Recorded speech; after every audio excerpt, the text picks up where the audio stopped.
Hello. Good evening, everyone. Give just a second. I know most of you do not watch this live, so per usual, if you are watching this afterwards, we will post it on our YouTube. It'll stay on our Facebook. We will post it on our website along with the slide deck, any relevant links so that you have access to all the documents that you need. We will go ahead and get started. Today's Ask Me Anything. It's just going to be me here today. I'm Kayla Corbett. I'm the founder of Operation Childcare Project. We are going to be talking about military spouse self-employment. This is something that a lot of active duty spouses have to leverage due to childcare needs, mission needs, relocations, what have you. I know that there's a lot of jokes about just how many photographers there are in the military spouse world, but the reality is that a lot of military spouses have to rely on self-employment for income purposes. It's sometimes the only way that they can gain that flexibility that is needed in this lifestyle. A lot of spouses also don't know that that means they qualify for the DoD programming. So of course it does give you a higher priority status when you're trying to access DoD operated care. But today we're really going to be talking about the Military Fee Assistance Program. So these are the civilian operated centers off the installation that can accept fee assistance. So first we want to talk about what is self-employment. So what qualifies as self-employment for the purposes of military fee assistance, or MCCYN? And we have a list of them here for you. So you can be an independent contractor, and that's your Fiverr work. Maybe we have a lot of people come into case management who rent salon chairs, and so they have certain hours throughout the week. Virtual assistants, we have, I don't know, I must have autocorrect that because I do know it's supposed to be assistants with an S, assisting people virtually. All of those contracting types, as well as business owners. So for business owners, self-employment means you would be developing a profit and loss statement. You may or may not have a business license. That is not applicable to everyone who operates a business. A license is not always required. Self-employment is going to be consistent, routine work for pay. These are the definitions that the branches have offered, and the long and short of it is you're looking for taxable routine income. So first, when it comes to self-employment, the branches differ a little bit about basic eligibility. This is the bottom line eligibility, and that is 16 hours. That's for Army, Air Force, Space Force, Marines. If Navy, if you are active duty Navy, then your minimum is 20 hours, and that is per week baseline before you can be eligible for anything. And so here is where we're going to talk a little bit more about what that means, that 16 hours means.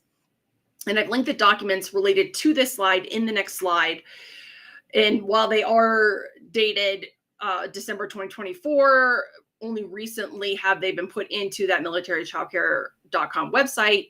They've been updating the frequently asked questions and adding some new things in. This talks about partial fee assistance calculation, which makes the entire process a lot more complex. It was already difficult to navigate as far as the calculations and getting all your documents, and a lot of that burden does fall on families themselves. This makes that even more complex.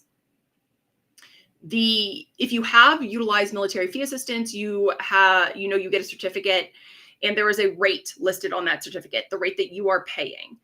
Sometimes when you're looking at that rate and then you look at those CDC rate charts, because that is how the program works, you have an offset amount based on your total family income. They take into consideration what you would pay at the CDC versus what the tuition is off the installation. And sometimes that math just is not mathing. It doesn't really match what you're seeing on that rate sheet. And this is why. So we're going to be working on updating our calculator on our website for MCCYN. We already have one for part-time, full-time. What we do not have is this partial fee assistance benefit calculation. And you may notice a discrepancy between what is listed as full-time, part-time here, and then what is listed on the self-employment statement for your respective branch. This slide is to tell you how they calculate your fee assistance. So how the DoD calculates your fee assistance based on the number of hours that you are providing. So this is different than how you qualify. And of course, it varies a little bit by branch. Marines and Navy have not published how they're going to be doing these partial full calculations. So we are going to assume above until we are told otherwise. So when it comes to full time, it has to be at least 100 hours per month. So you need to be recording that you are working 100 hours per month to get that full fee assistance benefit as a self-employed individual. If it is, you will get partial fee assistance. So that's calculated at 70%. And that's if you have at least 16 hours per week, but you're not equaling that 100 hours per month.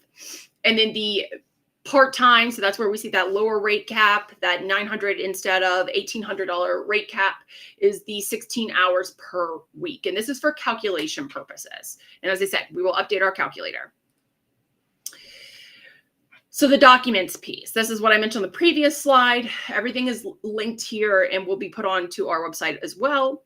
The third-party administrator for Air Force, Space Force, Army, Marines, Child Care of America, they are responsible for processing applications from those branches. And if you recall from our previous Ask Me Anything, this does not mean that they own these programs or can make decisions on the programs. They just process that paperwork. This is a clarification that MCC actually now lists under their frequently asked questions. That being said, I pulled these self-employment certifications from the Child Care of America website, since they are the ones responsible for processing that. I did compare them to what is on MCC, and I pulled Navy from MCC themselves because Navy is managed within Navy. They do not use Child Care of America as their administrator. These forms do change frequently, and as I've said before, we will continue to update them on our website as well as here as we see those get updated, because that does not always get pushed out to families. I've also linked the policy updates for each branch according to what is on their respective MCC pages. The policies for these programs are not published. The best we can do is gather information from frequently asked questions, what we actually see happening and working in case management, and what exceptions to policies we see being approved. And you might be wondering why I didn't just link the MCC pages. Why did I, which when you click on these, you'll know they're screen grabs, PDFs of the pages. And it's because a snapshot in time is so important. And as you can see, as we click into some of these calculation forms, again, dated December 2024, they were not released in December 2024, and families rarely have access to the most up-to-date information for these programs, and they make decisions based on the information they have at the time. We recently had a family come into case management. They were denied access to the program on the basis that their calculation for the self-employment was inaccurate, according to the policy update of September 2024. We've requested this from the Military Community Family Policy, but we did not receive an update. The family has not received an update. It's vital to capture the information that is accurate at the time of your application. And while it shouldn't be your responsibility to ensure that level of transparency, it becomes your responsibility if you want accountability. And as a result, we encourage you to capture information as it looks while you're applying to these programs. Let me see if it'll open. Here we go. So as you can see here, it is a screen grab of what was available at the time that I pulled it down, and we did date it. We'll continue to do this. There we go. Okay. So for Air Force, Space Force, they came out with new calculation pages, which we linked here. Some of them have clickable links. The Air Force clickable links do circle back to Army right now. I'm not really sure why, but this is where they have recently published that information on how are they doing these calculations when they do them at those lower rates. Army and Air Force are the only ones to release that form so far.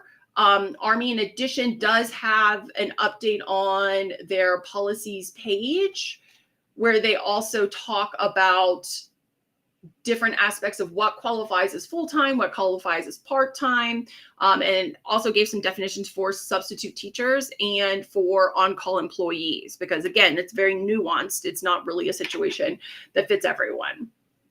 So these will all be available for you all on our website to utilize wherever you need.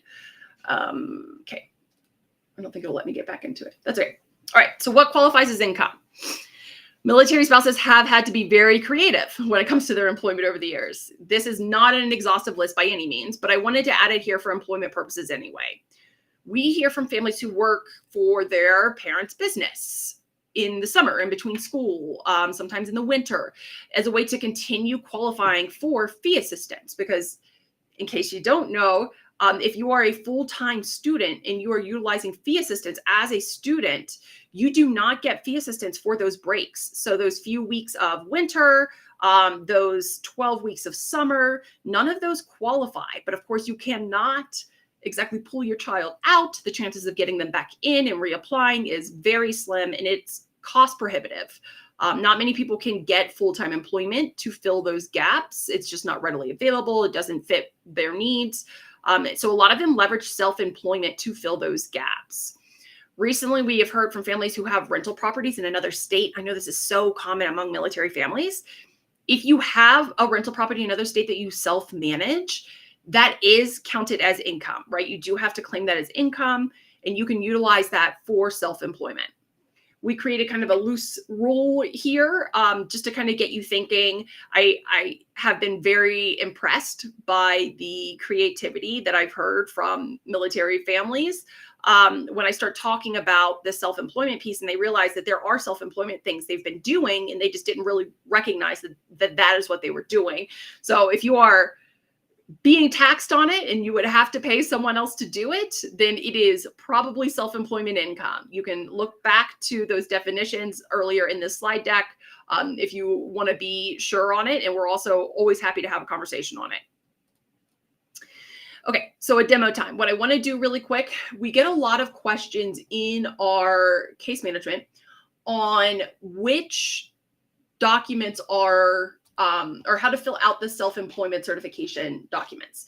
So here we have our fee assistance checklists. Again, we do update these readily. We actually just change these into links because of how frequently they were changing. We wanted you to have the most up-to-date information. So we'll start with just Air Force, Space Force here. So when you click in here, you are able to click into all of these to see more details. If you're self-employed, we link to the most recent self-employment certification statement. If you are self-employed and you're not operating as a business, you're operating as a contractor, either way, you're going to fill out this form.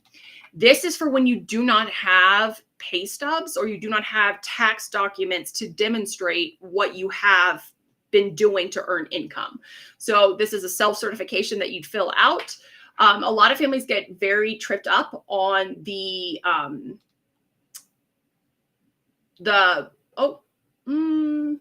wrong document. Air Force, Army.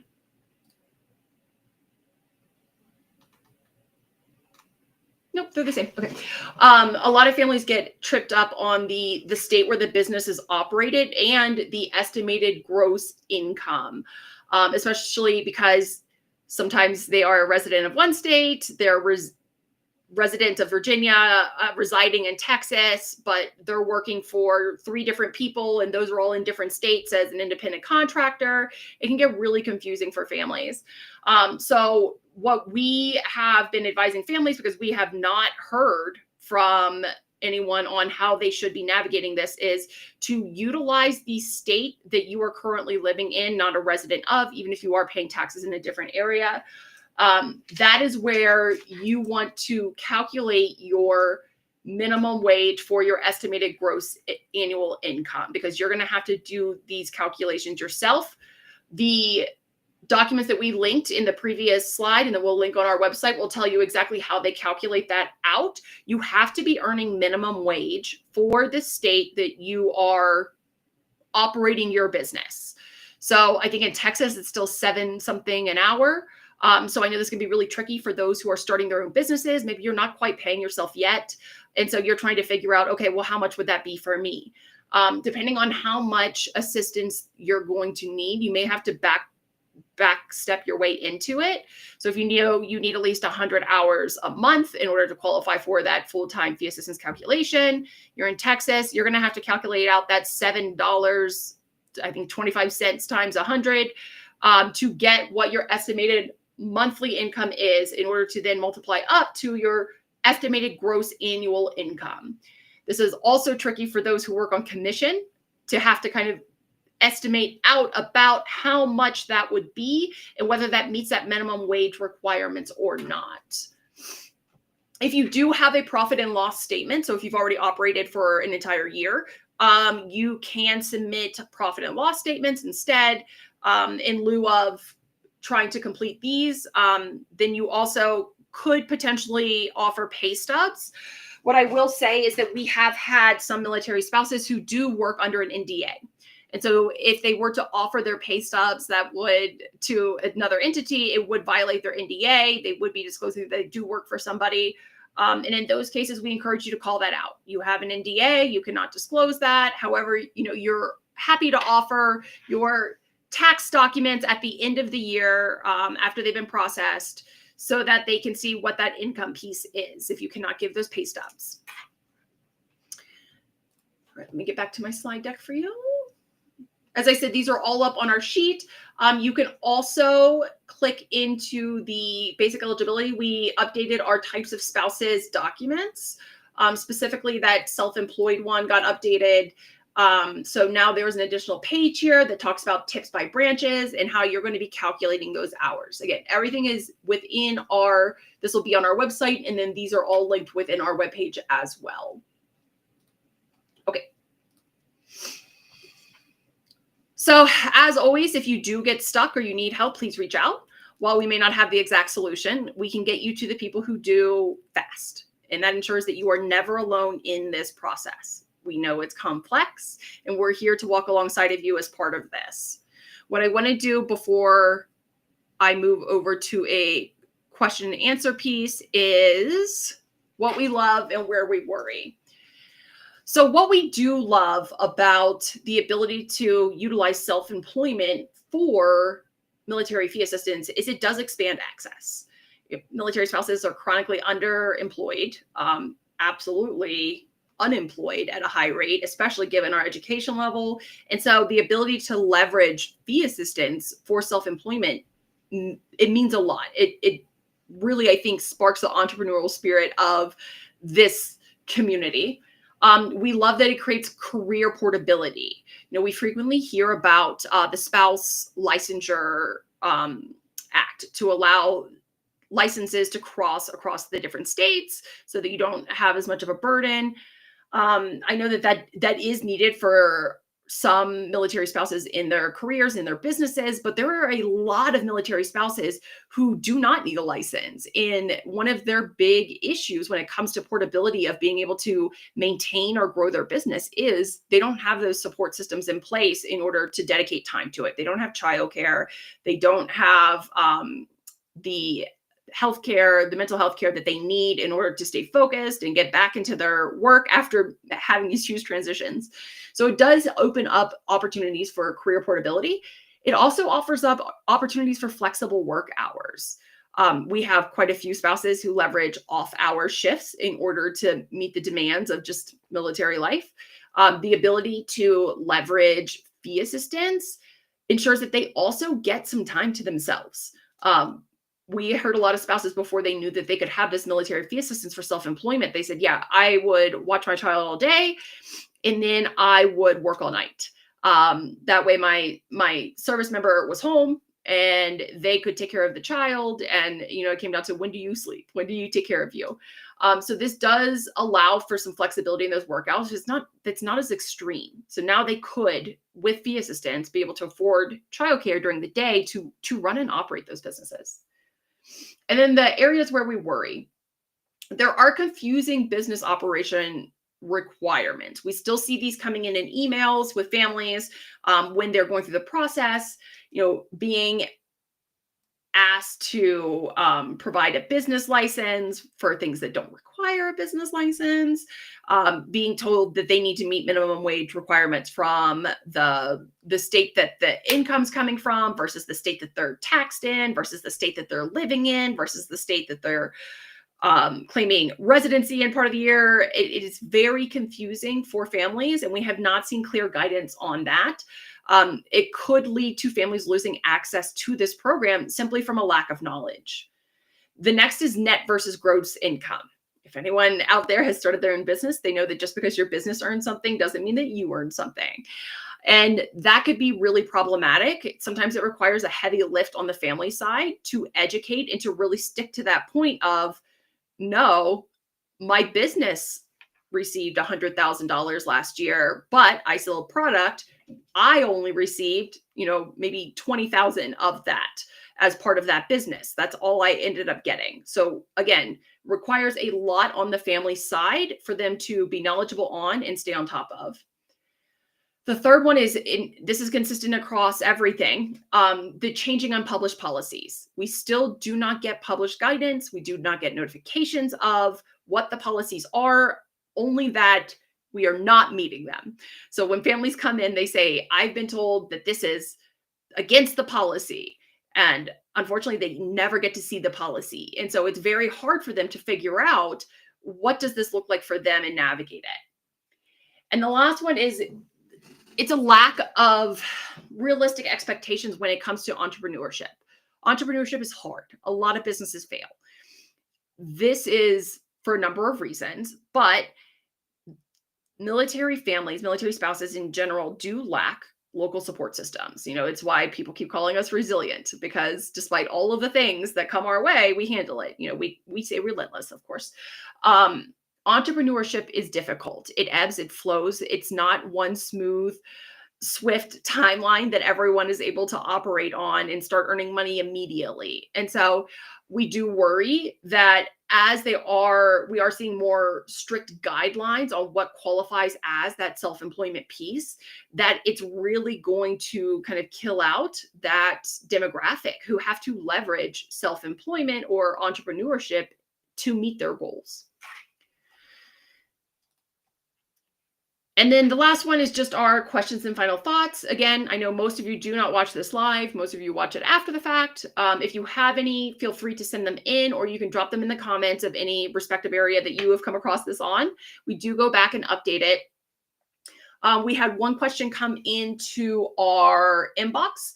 And if I'm being honest, I don't have an excellent answer for this at the time. The question was about which state they should be claiming that income piece in, and what happens if they do not meet that minimum wage threshold at the end of the year. So first, when it comes to where you're claiming, we have not gotten clear guidance on this. We've asked for it, and we haven't seen this uniformly applied as we look across all of the families that come into our case management. Some are told, you're claiming the minimum wage where you pay taxes. Some are told claim the minimum wage of where you are physically, your body is when you're operating said business, which of course, then if you move halfway through the year, I guess that changes. And then some are told to claim it where you're where you're being paid from. So if you are, in Colorado, you're working for someone in Oklahoma, you should be doing Oklahoma. There isn't clear guidance. We are telling families to choose where they are physically at while they are doing the work. And we're happy to walk through that with you if that's something that you are struggling with yourself. And then that other piece is, what if you don't meet that threshold? So when you are operating your own business, the forms ask for an estimation of wages. You can put in that you estimate that you will make minimum wage. But what if you don't? What if you get through the entire year? Maybe your minimum wage for that would have been $25,000 for the year. Your tax documents that you then need to turn in to demonstrate that you have earned an income only demonstrate that you've earned $10,000. Do they go back and then take money, make you pay back the fee assistance that was given to you in that previous year because you didn't meet it? And the answer is, I don't know. Historically, no, that's not how it works. If you demonstrate that you've been earning an income, even if it didn't meet what you estimated, as long as you are consistently working to earn that income, then they did not go back and make you pay back anything. It was fine. We all move forward with the understanding that businesses need to build, they need to grow. That's how it works. What I will say is, now that we are hearing new policies from last year being referenced, again, still not being published, we cannot be for certain on that. So now we are advising families, if you are not certain that you will be getting the minimum wage income, let's talk about it. Let's talk about what else we can look at, what else we might be able to leverage in order to help you get there. Because the last thing that we need is a family, especially a military spouse, who has tried in entrepreneurship for an entire year to build their business. So proud that they did earn a profit. They didn't come in the red in the first year. And then to be told that they have to pay back fee assistance because they didn't quite meet the goal that they had set for themselves within that year. That would be devastating. It would cripple most of the families who are operating in that I'm going to do self-employment space. So please stay tuned. And as we learn more, we will keep you updated on this. All updates for self-employment will be in the news section of our website underneath of this. We'll also send them out in our newsletter. So please subscribe to our newsletter if you haven't already. That is where we push out all new policies as we come across them. As always, if you are a family who does need help navigating this program, please come into our case management. You can't click this link yet, but you will be able to. We are happy to walk through it with you. This is going to be available in our education section on the website, on Facebook, and on YouTube. Thank you, everyone, for joining us. I look forward